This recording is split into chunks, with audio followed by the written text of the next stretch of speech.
Dispatched, tomorrow I shall not be here, but all shall be ready for your journey. In the morning come the Skani, who have some labors of their own here, and also come some Slovaks. When they have gone, my carriage shall come for you, and shall bear you to the Borgo Pass to meet the diligence from Bukovina to Bistritz. But I am in hopes that I shall see more of you at Castle Dracula. I suspected him, and determined to test his sincerity. Sincerity. It seems like a profanation of the word to write it in connection with such a monster, so asked him point blank, why may I not go tonight? Because, dear sir, my coachman and horses are away on a mission. But I would walk with pleasure. I want to get away at once. He smiled, such a soft, smooth, diabolical smile that I knew there was some trick behind his smoothness. He said, and your baggage? I do not care about it. I can send for it some other time.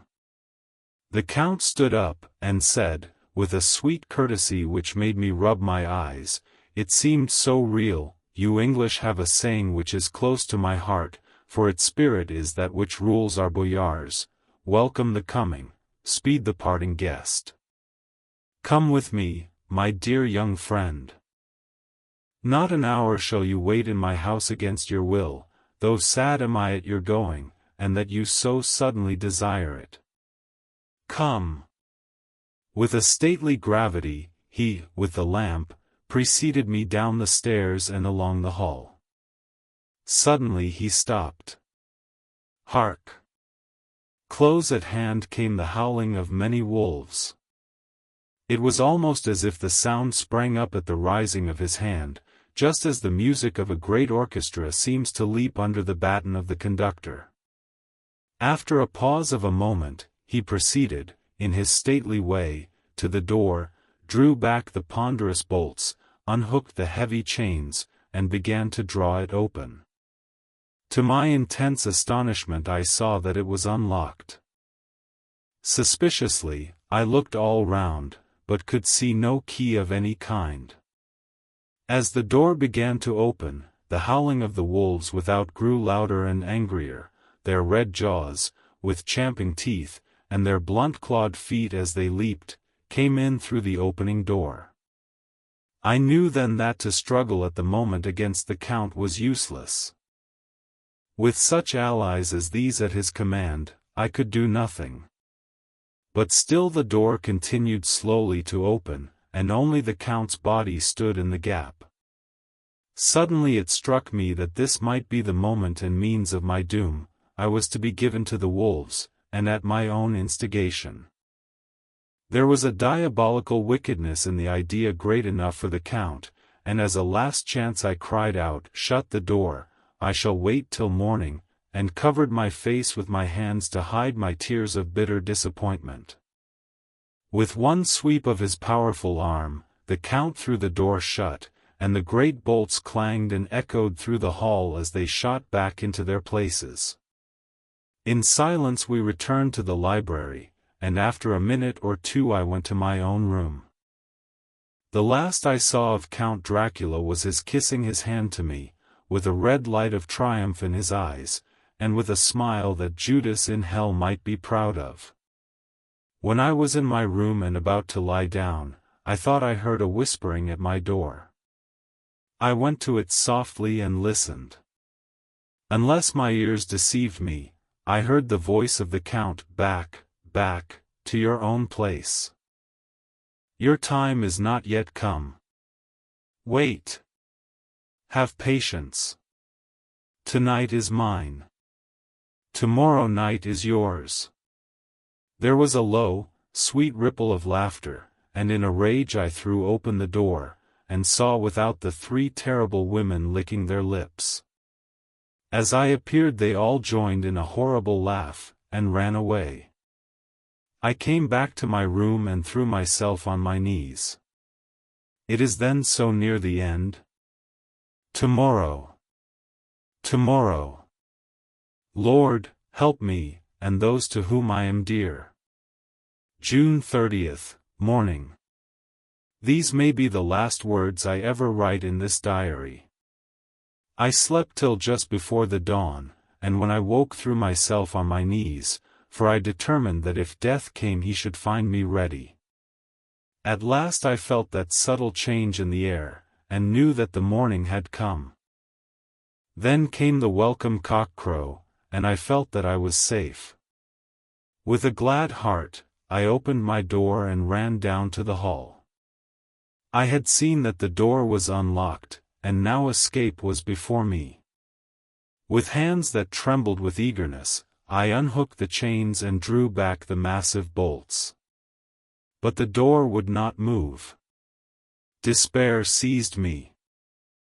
I pulled, and pulled, at the door, and shook it till, massive as it was, it rattled in its casement.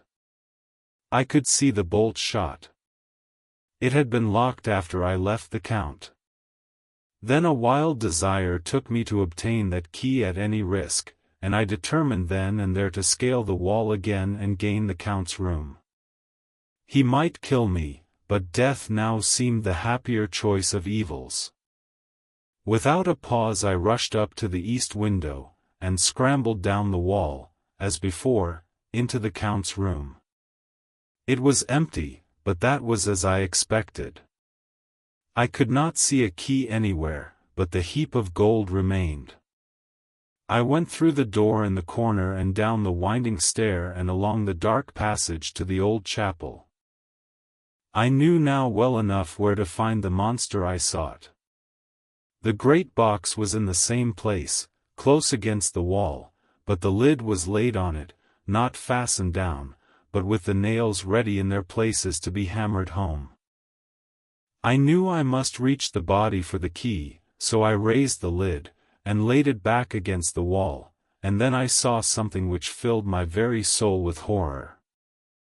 There lay the Count, but looking as if his youth had been half renewed, for the white hair and mustache were changed to dark iron gray, the cheeks were fuller, and the white skin seemed ruby red underneath, the mouth was redder than ever, for on the lips were gouts of fresh blood, which trickled from the corners of the mouth and ran over the chin and neck. Even the deep, burning eyes seemed set amongst swollen flesh, for the lids and pouches underneath were bloated. It seemed as if the whole awful creature were simply gorged with blood. He lay like a filthy leech, exhausted with his repletion. I shuddered as I bent over to touch him, and every sense in me revolted at the contact, but I had to search, or I was lost. The coming night might see my own body a banquet in a similar way to those horrid three. I felt all over the body, but no sign could I find of the key. Then I stopped and looked at the Count. There was a mocking smile on the bloated face which seemed to drive me mad. This was the being I was helping to transfer to London, where, perhaps, for centuries to come he might, amongst its teeming millions, satiate his lust for blood, and create a new and ever-widening circle of semi-demons to batten on the helpless. The very thought drove me mad. A terrible desire came upon me to rid the world of such a monster. There was no lethal weapon at hand, but I seized a shovel which the workmen had been using to fill the cases, and lifting it high, struck, with the edge downward, at the hateful face. But as I did so the head turned, and the eyes fell full upon me, with all their blaze of basilisk horror. The sight seemed to paralyze me, and the shovel turned in my hand and glanced from the face, merely making a deep gash above the forehead. The shovel fell from my hand across the box, and as I pulled it away the flange of the blade caught the edge of the lid which fell over again, and hid the horrid thing from my sight. The last glimpse I had was of the bloated face, blood-stained and fixed with a grin of malice which would have held its own in the nethermost hell. I thought and thought.